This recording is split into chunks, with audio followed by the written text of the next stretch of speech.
Welcome back to GV Youth Home Groups. GV Youth has left the building yet again. Now, you should be in your home group right now with prepackaged snacks, sanitizer, and a temperature check because we wanted to provide a safe and fun place for you to hang out with your friends and to learn about Jesus. Kicking off this week, we have a brand new message series called The WeNt Show. Let's check it out.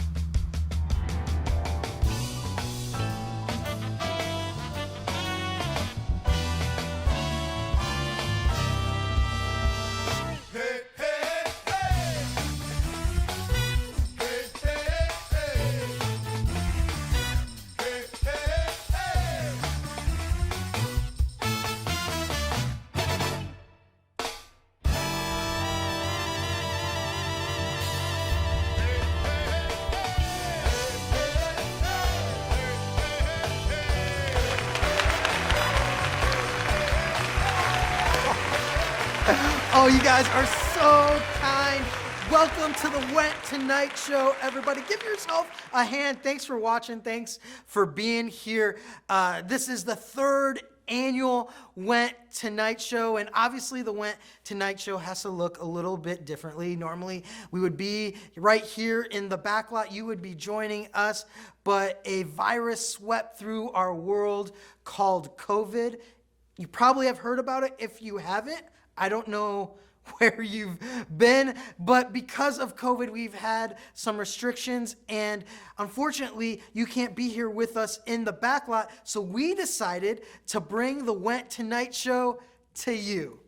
Man, I am your host, Pastor Jason. I'm so honored to be your host. And there's a lot of things that have happened over these past few months in the news. Like, for example, in November, Baskin-Robbins came out with a turkey ice cream cake. That's right, an ice cream cake that looks like a turkey. And all the kids were like, oh, yay, my favorite ice cream treat that looks like a dead bird. I don't know if you heard about this. A 96-year-old woman in Pittsburgh bowled a perfect game. You know, that's really interesting because most 96-year-olds, when they go bowling, the ball takes them down the alley. And finally, an Egyptian scuba diver, he broke a Guinness World Record. That's right. He broke this world record where he was underwater for 145 hours. If you calculate that, that's almost 6 days about. That's crazy. You know, when he came out of the water three months ago, when he came out and broke this record, he realized it was 2020 still, so he went back in the water. That's crazy. So much crazy stuff happening in the news. I'm so glad you're here. Thanks for being here. Thanks for watching. And whether we're virtual or live, you know what the WeNt Tonight Show promises? It promises that you'll laugh a lot, that you'll hear a lot of amazing stories, and most importantly, you're going to have so much fun. Man, there will be more WeNt Tonight Show after these short messages. Is there a weird smell coming from your room? Does it smell like sweat and BO? Maybe it comes from your clothes? Well, look no further, because for the small price of $99.99, you can buy a manual on how to wash your clothes.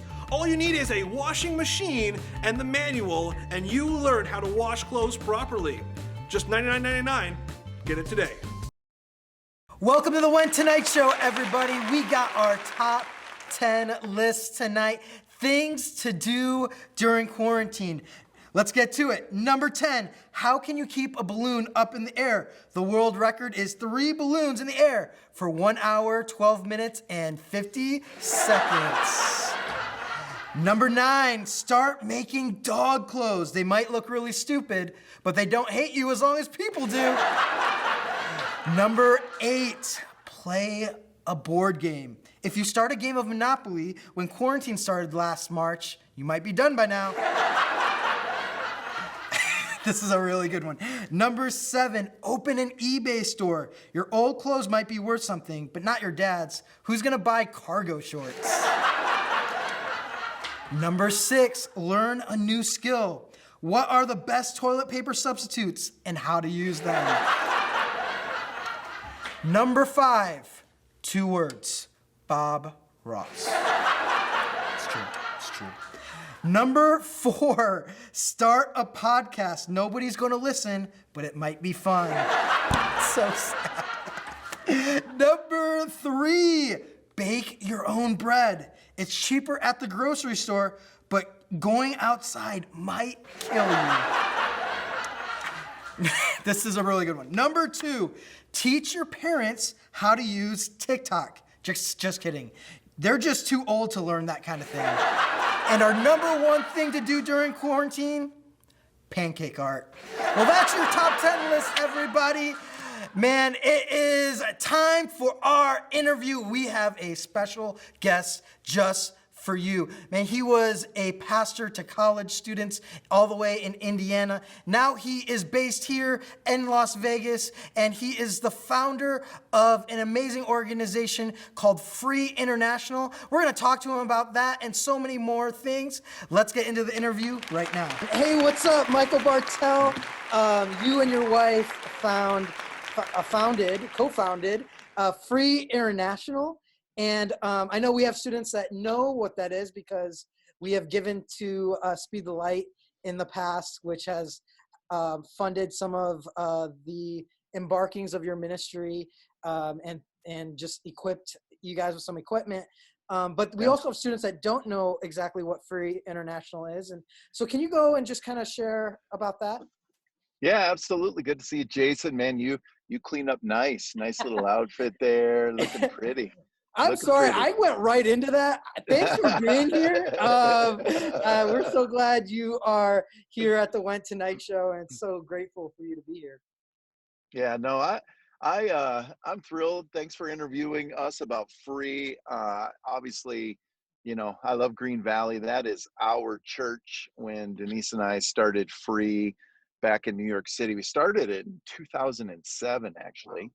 And before that, we had worked 4 years for a world missions organization in India working with human trafficking. So we've been doing full-time work, reaching those who are being exploited through modern-day slavery since 2003. And man, when we were in India, Free International is a national missions organization that works. It's our acronym. Free stands for something. It stands for find, restore, embrace, and empower. And when we started, even in India,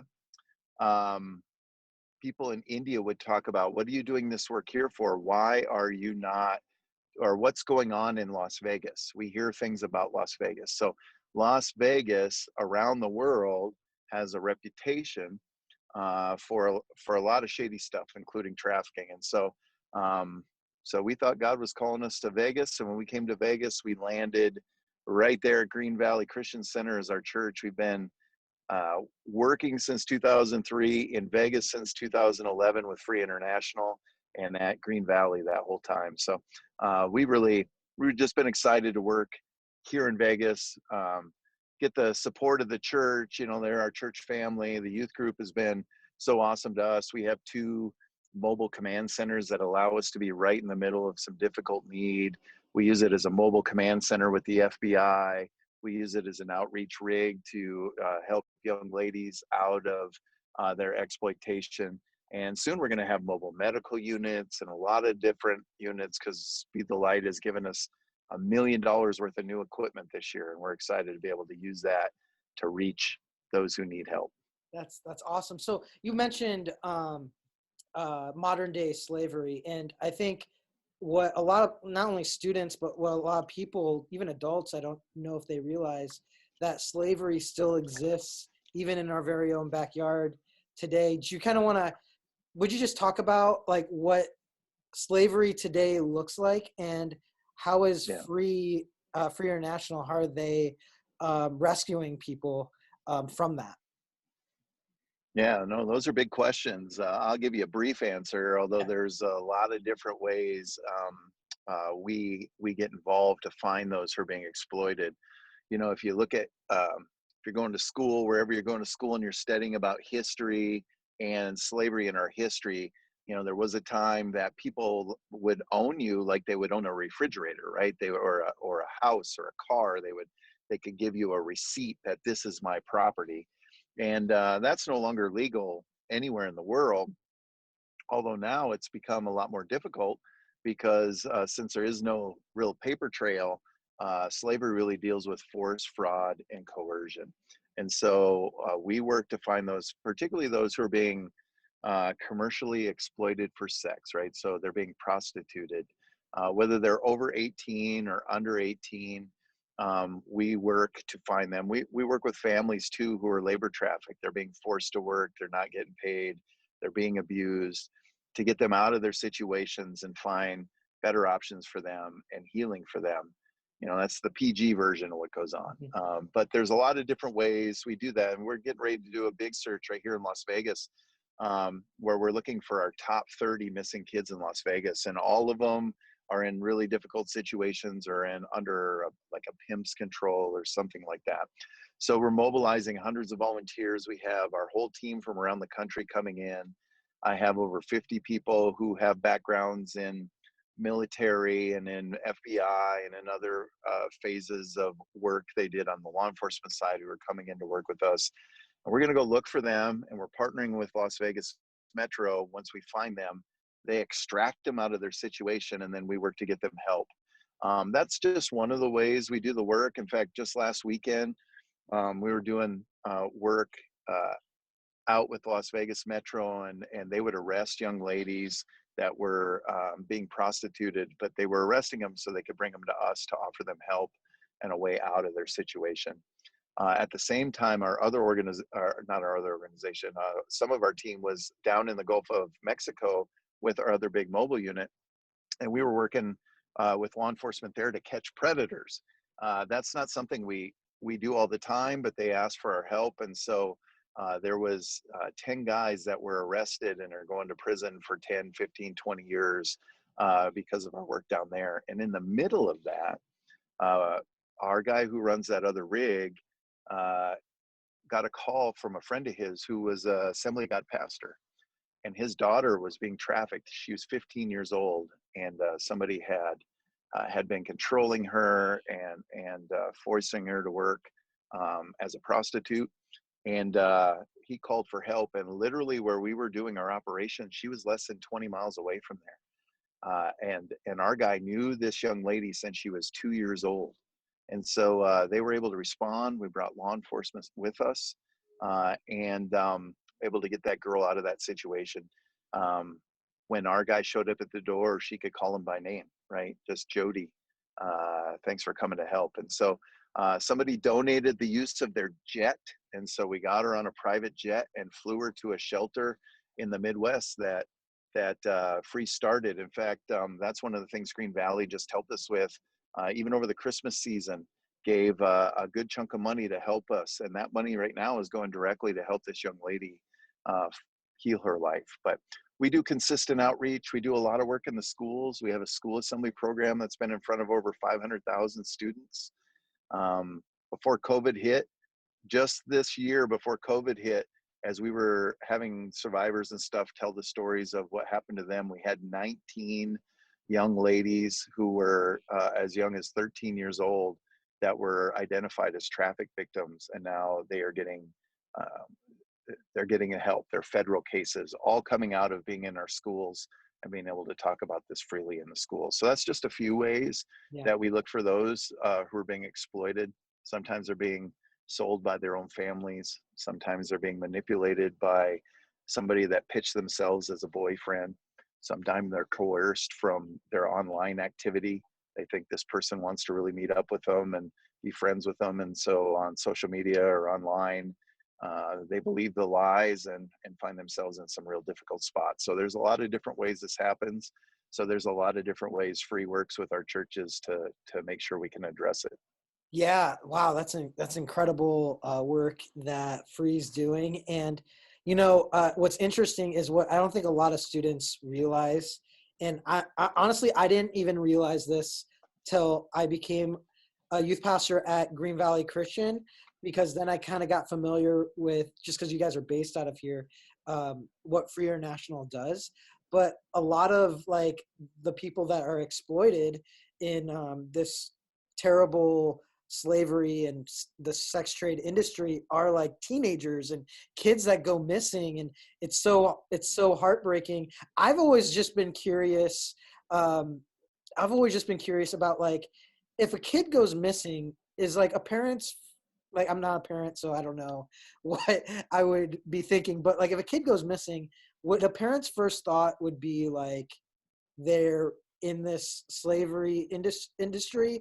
Because like how does like you mentioned that pastor, his child goes missing. How does he know that his daughter is captive under Yeah. this pimp? You know. Well, he knew it um, from a previous incident that happened with her, as well as again her online activity showed she was, she was in a tough spot and nobody knew it at the time. So by the time um, this was all going down, they had an idea even where she was, which led us to her. Usually, we have to do all that work, right? Do Oh some wow. of that investigative work and other things to find where she is. But yeah, I mean, a lot of the work we do. I mean, the statistics show that the average age of, we'll say, a girl, it's not always girls, but we'll say the average age of a girl when she's first sold for sex, and not all girls are sold for sex, obviously. Those who are, their average age of entry kind of into this world is around 14 years old. Wow.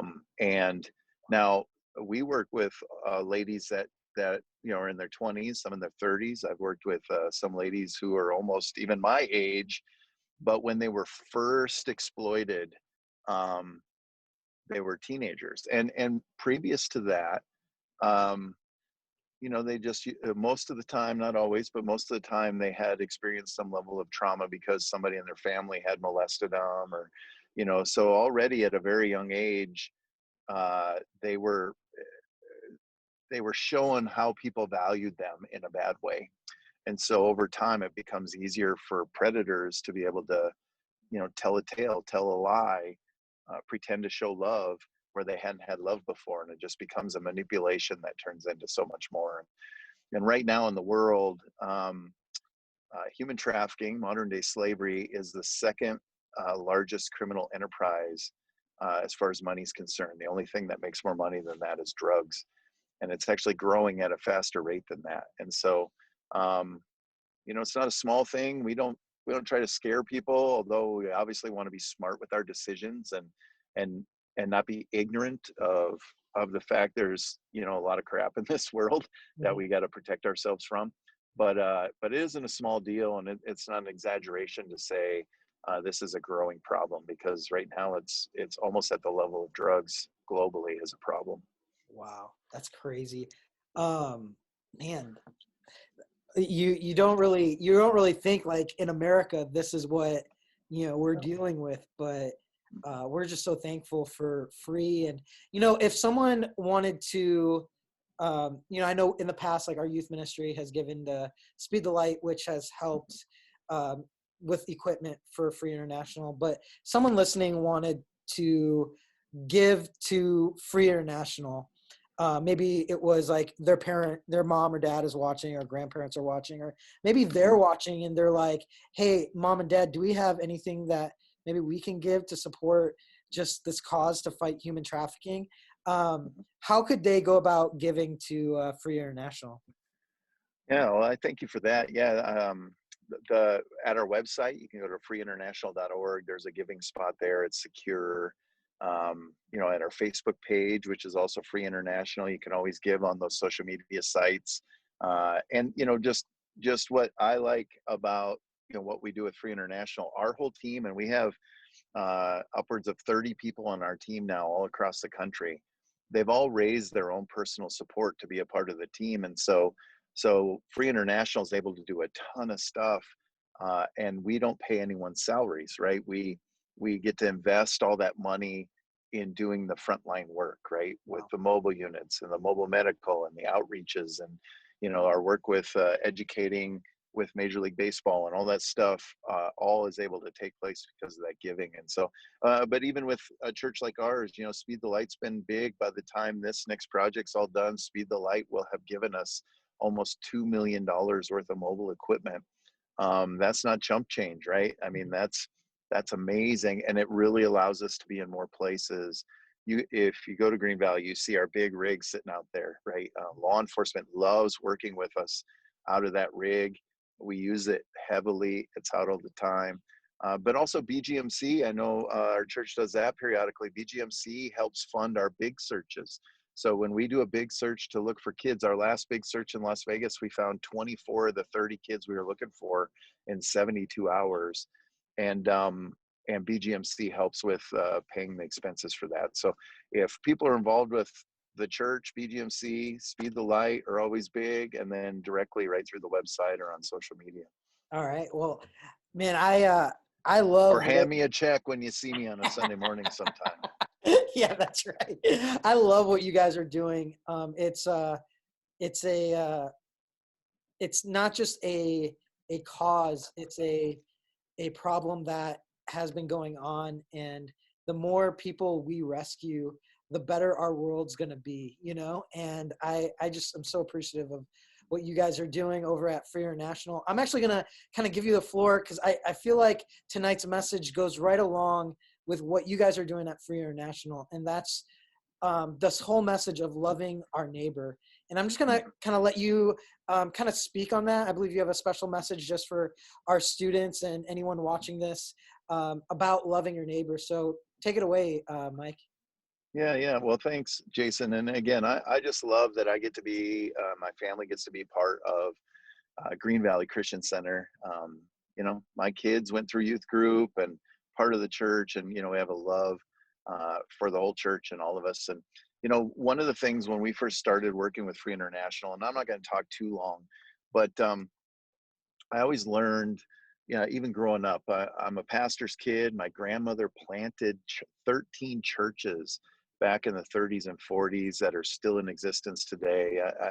You know, um, I always learned from my family and from any work we do that we never walk by one need to get to another, right? I mean, there's so much need in this world, and trafficking is like a specific thing, but there's so many things that led up to that trafficking that we all have involvement in people's lives, and it really is not good if we walk by that. And there's a great story, Jason just referred to it in scripture, about the Good Samaritan, right? I mean, the man comes to Jesus and asks him, how can I get to heaven, basically? And you know Jesus knew he was trying to work an angle on this, and if Jesus told him a specific, he could just do that and he'd be okay.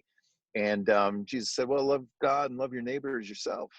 And this man went, okay, but who is my neighbor, right? Who is my neighbor? And again, he was just looking for an angle to check a box that said, if I know who that person is Jesus talking about, then, I can do it and be okay. But Jesus, he can read our little manipulations all the time, right? And instead, he tells a story, right? And the purpose of that story was to change this man's question from, hey, who is my neighbor? In the end, Jesus wanted this guy to reflect on himself and go, okay, what kind of neighbor are you? So Jesus was going to pull this curtain back to go, hey, but your neighbor's a lot more people than you realize. So what does it mean to be a good neighbor? And he tells the story of a good Samaritan. Man's going to do some business. There's it's kind of a dangerous path he's taking to where he's doing his business. And behind a rock, there are these thieves waiting for the first vulnerable person to come by. And when that person came by, they jumped him, they beat him up, they took all that he had, and they left him for dead. And I was thinking through the other day, Paul tells us in one of his books, he says, look, we are to have the same attitude that Christ Jesus had, who did not demand or cling to his rights, but he left the glory of heaven and humbled himself even to death on the cross. And so as I look to this passage of the Good Samaritan, I look for these attitudes. What's the same attitude that Christ Jesus had? Obviously, the thieves didn't have it, right? They were waiting for somebody vulnerable to come by, and as soon as they found him, they took everything he had, right? And their attitude was this. Their attitude is, Jason, what's yours is mine, and I'm going to take it from you. Right. And there's so many things that can fit, obviously, on the trafficking side, but it can fit anything, gossip. When we gossip about other people or talk down about them, we're really trying to take from them their reputation, take from them, their dignity, and make them less than they are and how God created them to be. That's a theft. There's all different, in the work we do, these young ladies have their innocence taken from them. They get manipulated and brought into a situation they never intended in the first place, all because greedy people or people who had lust in their heart just wanted to fulfill an immediate moment. But along that journey came some religious people, priests, Levite, walk by, people who were from the church, people of faith who were raised even from their earliest years on how they're supposed to engage, as far as the Bible's concerned and everything else. And they both walk by the good, this guy who was laying by the road, walk right by him. Now, I don't know why they walked by him. They could have been scared because the rock's still there. The person's laying by the road. They didn't want to be the one that got beat up next, right? Um, they could have been in a hurry. They were on their way to do business and they couldn't let it slow down. In fact, he looks dead. So what good are we going to do now? Didn't matter what they were thinking. In the story of Jesus, he's trying to pull out what are these attitudes, and these guys' attitudes weren't what you have, I'm gonna take from you, but it was like what I have and I'm gonna hold on to it. I'm not gonna let anything take me away from what I have in front of me. I'm not gonna mess with this situation because it could cause me harm. I'm not gonna slow my journey down because these are the things we need to do and I want to do. And so their attitude was, what's mine is mine, and I'm going to hold on to it. But in the story of the Good Samaritan, right, being a good neighbor, what it means to be engaged with our city and those around us, along comes a Samaritan who's actually an enemy of the Jews, right? So Jesus is a Jewish man talking to another Jewish man about a Jewish man that was laying beside the road.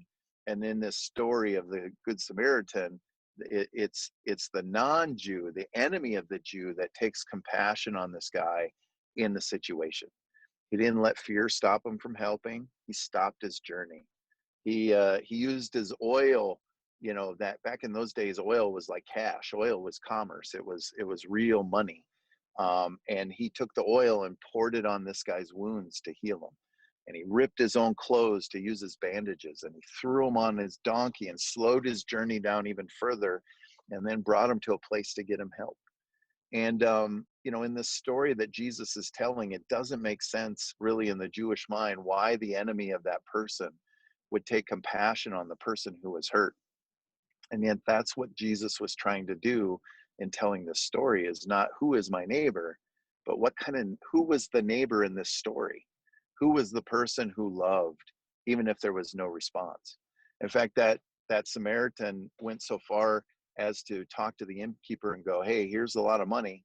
Take care of this dude. And when I come back from my business, if there's any more I owe you, let me know and I will do that. He didn't know this man. In fact, this man might have, punched him in the mouth had he knew he was in the area. But he knew this person needed help. And I think that's something we need to recognize, going into the service tonight, looking at the screen and seeing Jason all spiffied up in his tie and his coat and everything else. As we hang out with each other, it's important that our attitude shift from what can I get from you, or what can I protect? How can I protect myself so I don't get hurt? To, hey, God has given me all this and the relationships that are in front of me. How can I love those who are in front of me? A lot of times, we talked about trafficking earlier, Jason. A lot of the young ladies we help are in the very schools we attend and other places, and they get looked by, or they get called names, or whatever the situation is. And that more and more separates these young ladies from the help and the love. They might not be trafficked yet, but they're vulnerable and they're looking for a place to belong. They're looking for somebody who's willing to love them and be a good neighbor toward them. And I think that's why God has us as a church still here. I've often wondered why, when I said a prayer to follow Jesus, he didn't just take me up with him. Why mess with all the garbage on this earth? I could be with Jesus. And the reason he didn't is because the Bible tells us he wishes that none should perish. He left us here to be the lifeline, to be the good neighbor, to be light into people's lives who are struggling so heavily. That's why we're here. And, that's why we do what we do at Free International. There was actually, it was Mother Teresa was asked one time, because she worked with some of the hardest situations in the world for decades, just some of the most broken, hurting people. And the person who spent a few days with her looked her in the eye and asked her, like, man, how do you do this? I don't know how you could do this for as long as you have and not just lose your mind with all the pain you've seen. And she looked right at this person and said, well, you know what I do is I spend my morning reflecting on who Jesus is, thinking about who he is, and then I go look for him. And that's a reference to the verse that the Bible talks about, that as you've done it unto the least of these, you've done it unto me. And Mother Teresa was just saying, I'll reflect on who Jesus desires me to love, which is everyone, and see his face in their suffering, and then go and help them in their suffering. And so that's my word tonight for being a good neighbor, and why we do what we do, and really what God is calling us to do, as individuals, as kids, as a youth group, as a church, as a just a bunch of people he called out of all the crap we were in, so that we might point the way to what it means to love and be a good neighbor. Thanks. So yeah, that's such a great word. And thank you so much for sharing that message in your heart. Would you mind closing us in a word of prayer? Oh, not at all. Thank you. Heavenly Father, I thank you for Pastor Jason and everyone who's watching this right now. Lord, everyone who's hearing this, I ask that you would continue to work on our lives and our hearts. Help us to see the people maybe we've been missing. Lord, forgive us for responding negatively toward those that we just feel like we have no time for, but who so desperately really need our love in their life.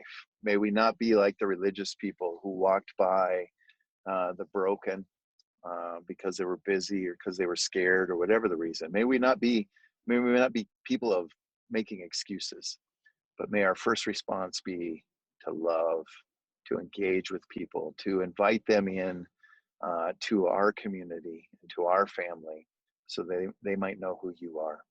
So I ask that you bless everyone who's on this. Lord, will you bless them and keep them and smile big upon them as they love their neighbor, as they love you, in your mighty name. Amen. Amen. Thanks again, Mike, for joining us and being here on the WeNt Tonight Show. Thank you guys for watching.